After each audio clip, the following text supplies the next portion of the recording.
É isso aí, pessoal. Sejam bem-vindos ao canal Progressismo em Desenvolvimento, tá, pessoal? O canal que tem como tema principal política, geopolítica, tá? E economia, tendo em vista que é um ponto de vista meu pessoal, tá?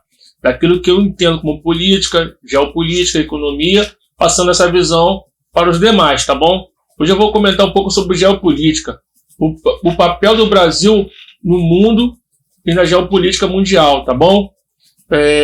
Falar sobre um pouco dos BRICS, que é um grupo de aliança política e econômica formada pelo Brasil, Rússia, China, Índia e posteriormente África do Sul, tá? Esse grupo foi teoricamente fundado em 2001, tá? Pelo economista do Goldman Sachs Bank, mas ele teve a formulação oficial em 2006, tá bom? Através do líder mundial, onde o Luiz Inácio Lula da Silva estava inserido, tá? Nesse contexto. Ele foi um dos principais mentores do BRICS e foi fundado em 2009, tá? Oficialmente falando. Tá bom, galera? Vou estar comentando um pouco sobre isso, sobre os BRICS, sobre o papel do Brasil na geopolítica mundial atualmente, tá bom? Falar sobre também como é que as internas dos líderes mundiais. O Lula vai estar comentando aí nessa entrevista como é que foi feita a formulação, para que serviu os BRICS, tá bom? E é um contexto muito atual, porque essa entrevista foi concedida em 2019, tá? Para o portal 247, tá bom? E já fala na questão da guerra da Ucrânia com a Rússia, mas de uma forma diferente, mas tinha um contexto se formando, tá? E eu vou estar passando essa entrevista aí comentando o react, tá bom, galera? Tendo em vista que é a primeira vez que eu faço isso no canal, então vou aprender tudo com vocês, tá bom, galera? Vamos para o vídeo. Valeu! Dá o play.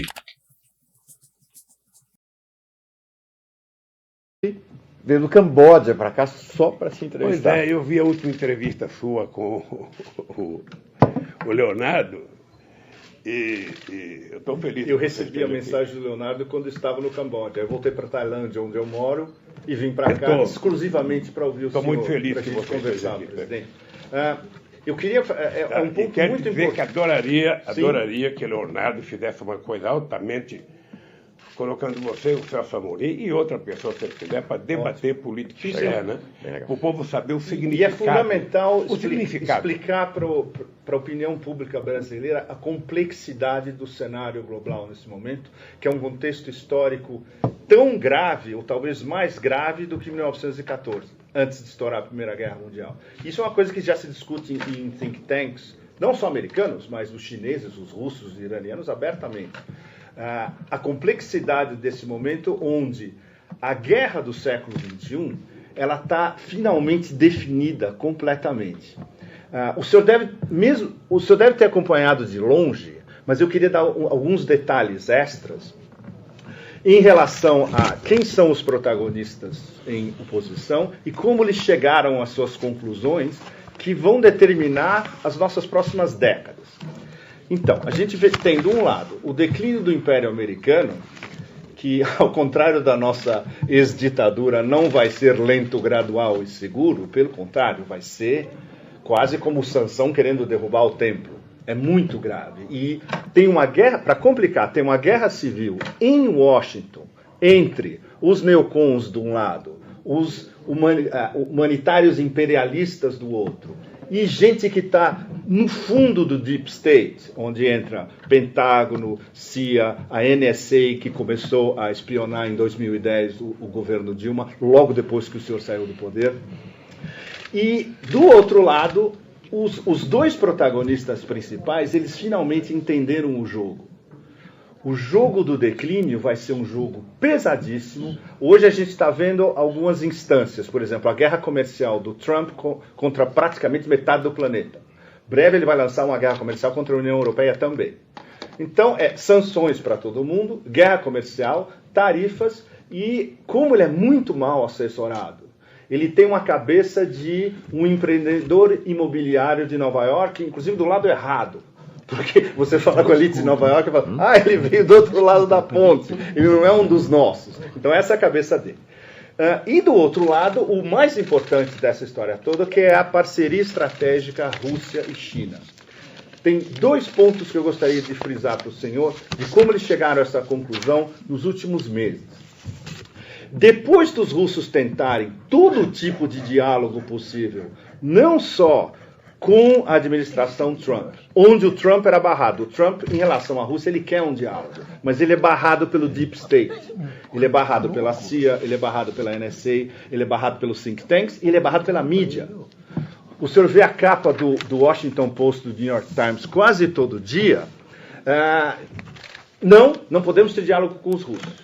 Então, os russos chegaram a essa conclusão esse ano, quando o presidente Putin, em março, fez um discurso falando, olha, nós tentamos todo tipo de diálogo, agora nós vamos fazer, daqui para frente, a gente vai não só tentar conseguir um pouco mais de diplomacia, mas a gente está se armando também. E temos as armas hipersônicas mais modernas do mundo e ninguém vai poder nos atacar, que foi uma mensagem direta aos americanos. E os chineses, há 3 semanas atrás, houve uma cúpula do Politburo, onde eles chegaram à conclusão de que eles estão sob ataque do que eles chamam, no que os americanos chamam de guerra de espectro total, e os chineses falam, não, nós estamos sob ataque de uma guerra de espectro total, e nós vamos reagir. Por isso que não teve o famoso acordo comercial China e Estados Unidos nessas últimas semanas, esses últimos meses. Então, os protagonistas são eles. De um lado, o império em declínio, do outro lado, a parceria estratégica Rússia e China, e aí entra o Brasil, que é um fator de desequilíbrio. O Brasil é membro dos BRICS. O senhor foi, talvez, o personagem principal que organizou conceitualmente os BRICS, expandiu os BRICS, e tudo que os BRICS estão fazendo nessa década foi o que o senhor estava conversando com eles na década anterior. E isso a liderança em Pequim e em Moscou sabe muito bem. Os melhores pensadores chineses e russos, eles têm uma enorme apreciação pelo senhor, porque o senhor começou essa aglutinação do mundo multipolar. Então, onde entra o Brasil, desculpe eu me estender, porque eu queria dar o contexto para a pergunta. Como o senhor tem uma visão incomparável de dentro dos BRICS, e de dentro de uma aliança Rússia, China e Brasil, que seriam os 3 polos principais do mundo multipolar, não há a menor dúvida. A Índia é um ator secundário nessa história.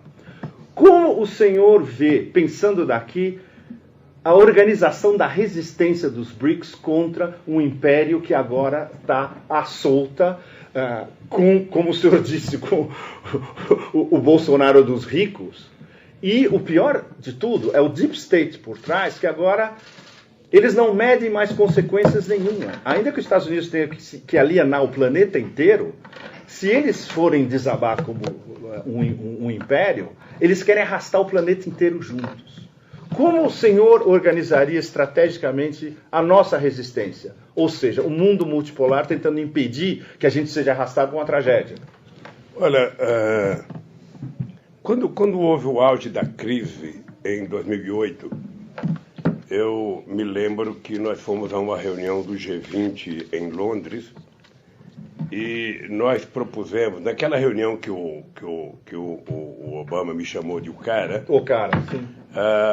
O Gordon Brown era uma espécie de relator daquela reunião.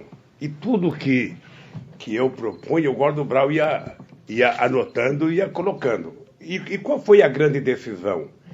É que para enfrentar a crise, a gente deveria assumir um pacto contra o protecionismo. Tá? Para enfrentar a crise, era preciso que a gente abrisse mais o comércio mundial. E eu propunha que era o momento dos países ricos, já que estava diminuindo a possibilidade de consumo interno em cada um do Estado Nacional, que se utilizasse um pouco de recurso para financiar os países pobres a virarem consumidores deles. Foi exatamente essa palavra que eu utilizei. Vamos utilizar o dinheiro que vocês têm e vamos incentivar que gente em outros continentes possa se desenvolver e virar consumidores das coisas que vocês produzem. É, no mínimo, sabe, uma coisa compreensível. Vamos deixar a insanidade para fora. Vamos fazer o mundo crescer, gerar empregos. E tudo isso foi colocado no documento. Propusemos, inclusive, as mudanças das instituições Bretton Woods, ou seja, até o FMI, nada disso aconteceu porque os Estados Unidos não aprovou no seu Congresso, então não aconteceu. Quando houve o BRICS aqui no Ceará, eu fui conversar com a companheira Dilma, e eu achava que o Brasil tinha que fazer um pacto mais ou menos igual a Rússia fez com a China. Um pacto de grande envergadura, dando aos chineses parte daquilo que eles desejavam, que era, sabe, a capacidade que o Brasil tinha de produzir alimentos, que era a capacidade que o Brasil tinha de produzir energia e que era a capacidade que o Brasil tinha de ter acesso a conhecimento tecnológico. E o Brasil, em contrapartida, o Brasil tinha necessidade de muita infraestrutura, portanto, poderia fazer acordos e mais acordos com os chineses. O Brasil precisava de trem de alta velocidade, o Brasil precisava de um monte de coisa. Ou seja, lamentavelmente isso não aconteceu. Porque eu imaginava, o BRICS não foi criado para ser um instrumento de defesa, mas para ser um instrumento de ataque. Tá? O BRICS foi criado para que a gente pudesse criar uma moeda própria, para não ficar dependendo do dólar nas nossas relações comerciais, sabe? Que a gente poderia ter, para criar o Banco de Desenvolvimento que foi criado, mas ainda está muito tímido, sabe? Para criar uma coisa muito forte.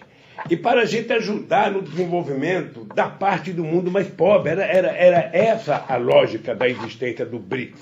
É fazer algo diferente. Não é ficar copiando. É isso aí, pessoal. Levando em consideração que essa fala do Lula é muito importante. O pensamento progressista, ele te leva a pensar esse tipo de coisa. Você viu que ele comentou que os países mais ricos deveriam abrir mão de um pouco do protecionismo, tá? Emprestar dinheiro para os países mais pobres, para que eles virem consumidor das matérias e dos bens que os países mais ricos mesmo produzem, entendeu? Mas de que forma fazendo isso? Emprestando dinheiro para os países mais pobres se desenvolverem e virarem potenciais consumidores. Esse é um pensamento progressista, tá bom? Por isso que o Lula é um dos maiores progressistas do mundo atualmente, tá, galera? Só para você ter noção do pensamento, tá? Progressista, tá bom? Vamos continuar aí com o real. E os Estados Unidos tinham muito medo, porque quando eu discuti esse negócio da moeda, o Obama uma vez me telefonou perguntando: vocês estão querendo criar uma nova moeda, criar um novo euro? Não, eu falei: eu estou querendo apenas me livrar do dólar. Eu estou querendo apenas não ser dependente. Eu vou vender uma caixa de fósforo para a Bolívia, eu tenho que comprar dólar. Sabe? Mas essa é a base do império, presidente. Por que eu não posso fazer na minha moeda? Mas é engraçado que no tempo do Bush, ele aceitava essas conversas com mais fluidez do que o Obama. O Obama foi muito mais duro com relação ao Brasil. Eu tenho certeza que a Hillary Clinton não gosta da América Latina e não gostava do Brasil. Claro que não. Sabe? Tenho certeza disso. Ela bombardeou o acordo que o senhor fez com o Erdogan e Ahmadinejad no dia seguinte. Eu tive duas brigas com ela, uma numa reunião que nós fizemos lá em Trinidad e Tobago, e outra em Copenhague. Ela chega atrasada, chega depois de 3 dias, chega querendo mandar. Você está na janela? Calma, senhora, calma. Espera a sua vez, pois eu estou aqui, sabe, há 3 dias aqui. Então, assim, a petulância, a arrogância dos americanos me incomoda muito. Me incomoda muito. Se bem que eu acho que os Estados Unidos é um país sempre importante e que a gente tem que manter sempre uma boa relação com os Estados Unidos. Então eu imaginava um BRICS mais agressivo, mais proativo, mais criador, sabe? Porque o mundo precisa de alguém que, olha, já que tinha caído o Império Russo, vamos criar um Império Democrático, sabe? E eu acho que nós avançamos, mas avançamos mais lentamente, avançamos mais, sabe, cada um tem seu problema. Os chineses não são muito fáceis de conversar. O Celso Amorim ficava incomodado porque eu patava a mão na cabeça do Gintal, porque eu achava que fazer política é uma coisa muito química. Política é que nem o Collor fala muito em casamento. Política é uma coisa, bicho, que tem um amor político. Ou seja, a pessoa tem que sentir uma química por você, a pessoa tem que gostar de você, a pessoa tem que te respeitar, mas não respeitar por medo, respeitar porque concorda, respeitar porque concorda. E eu acho que nós nos enfraquecemos nessa disputa. Era para os BRICS estar muito mais forte agora. Muito mais forte. O senhor sabe que os russos e os chineses estão esperando pelo senhor, né? Agora,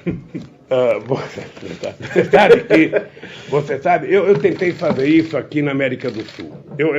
Muitas vezes eu dizia, gente, olha, se a gente ficar negociando estado por estado... Né? Pessoal, vou comentar também esse pedacinho que passou agora, tá? Que ele abordou temas importantes, tá bom? Com relação a criar uma nova moeda, se desvinculando do dólar, tá bom? Por quê? Porque o dólar foi adotado como moeda internacional após a Segunda Guerra, tá? Após o Plano Marshall. Então, os Estados Unidos liderou essa puxada na guinada econômica, tá? Se tornou o dólar o papel internacional, tá bom? Mas, hoje em dia, diversos países dos blocos como o euro foi criado, né? E também outros países como China, como Rússia, pensam em criar um novo bloco, tá? Uma moeda forte também para competir com o euro e com o dólar, tá bom? Desapegando desses dois tipos de moedas, criando uma moeda forte também. Então ele toca em vários desses assuntos e aborda também esses assuntos com a maneira interna, né? Da participação no pensamento, esse tipo de coisa, tá bom? Isso tudo é um pensamento progressista, tá bom? Pensando no progresso da sociedade como um todo, tá bom? E na soberania do país, tá bom? Ele vai começar a falar agora sobre o Mercosul. Vamos acompanhar isso aí. Vamos ser fraco, sabe? Por que nós fomos contra, sabe, a ALCA? Por conta disso, ou seja, negociar sozinho com o Paraguai, com o Uruguai, com a Bolívia, são os países menores, é muito fácil. Agora, negociar com 12 países juntos é mais difícil. Vamos tentar estabelecer entre nós o que nós temos de similaridade, o que nós poderemos fazer junto e negociar. Mas a nossa cultura política é uma cultura política de dependência. É uma cultura política de subordinação, é muito difícil. Mas nós tentamos criar isso. Por isso que nós fortalecemos o Mercosul, por isso que nós criamos a Unasul, por isso que nós criamos a CELAC.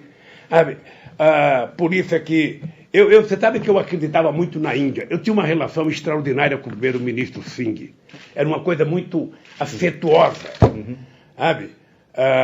E eu achava que, quando eu fui à Índia, toda viagem minha, eu gostava de levar empresários, porque quando um presidente assina um documento, ele assina um protocolo de intenções, tá? Eu levava empresário por quê? Porque quem conclui o protocolo de intenções é quem tem interesse econômico de imediato, que são os empresários. É por isso que todas as viagens eu levava empresários, para que eles participassem junto com os empresários e fizessem acordos. Porque é isso que toca a economia, isso que toca o comércio. Lamentavelmente, isso acabou. Os BRICS ficaram mais preocupados, ou seja, a gente não avançou o tanto que avançou, porque para você fazer um chinês avançar, sabe, de parceria, você precisa motivá-lo sempre. Não é assinar um documento, é motivar, é fazer política, é conversar. Presidente. Eu tinha muita vontade de fazer um acordo de longo prazo com os russos. Sim, sim. Tinha muita vontade, sabe? Porque eu acho que depois que você depois que derrubamos o muro de Berlim, o mundo ficou capenga, o mundo ficou pendendo para um lado, ou seja, e nem sempre... Eu lembro da guerra do Iraque. Aquela guerra do Iraque foi a mentira do século XXI. A mentira. O Bush inventou uma mentira, a imprensa inventou uma mentira, a imprensa brasileira vendeu essa mentira, sabe? Nunca teve arma química. A própria arma química no Iraque era o Saddam Hussein. Sim. Ele era a bomba. Sabe? Que também mentiu para o seu povo, dizendo que tinha, que se vier para cima de mim, eu bato. Não tinha nada, era um povo de coitado. Desculpa interromper. Presidente. Então deixa eu só dizer uma coisa. O mundo está precisando de lideranças. A Europa é uma coisa muito importante, mas a Europa tem as decisões políticas terceirizadas. é tanta comissões que fala, você dificilmente consegue falar com um dirigente. Quando a gente ia negociar, era eu que ia com o Celso Amorim. Quando ia negociar com os Estados Unidos, era uma tal de Souza que negociava na Organização Mundial do Comércio. Você nunca tem o cara que manda. É que nem empresário aqui. O sindicalista, representante dos trabalhadores, vai sempre o principal na mesa de negociação. Os empresários mandam um preposto para dizer não. Porque quando tem que dizer sim, tem que ouvir, sabe? Quem manda. Presidente, Então, eu me ressentia desse poder político que é eleito na época das eleições e que depois é diluído em 500 comissões, 500 coisas e não decide. Eu me sentia disso. Por isso que eu disse que a crise de 2008 só seria resolvida quando tivesse, sabe, dirigentes políticos que assumissem. Eu não esqueço nunca o telefonema que eu dei para o Obama para falar o que eu estava fazendo na crise com o BNDES, com o Banco. Pessoal, vamos comentar também um pouco sobre essa crise de 2008, tá? Uma crise financeira nos Estados Unidos que abalou a economia mundialmente, uma das crises principais aí da década de 2010, né? Foi em 2008, o Banco Subprime, que era uma agência, né, de subsidiária de casas, né, de um banco imobiliário, tá? E o Lehman Brothers, tá? Que também era um banco de grande importância nos Estados Unidos. Eles quebraram em 2008, então foi uma crise econômica grave, tá? Que até hoje não se resolveu ainda, tá bom?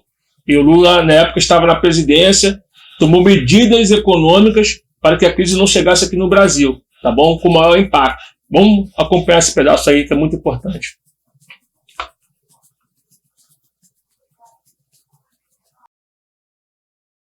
Do Brasil com a Caixa Econômica Federal, a GM estava para quebrar, e eu fui dizer para o Obama, é o seguinte, o Estado tem que intervir para não deixar quebrar. Você acha que ele entendeu? Ele entendeu para dizer que não podia. Que não podia.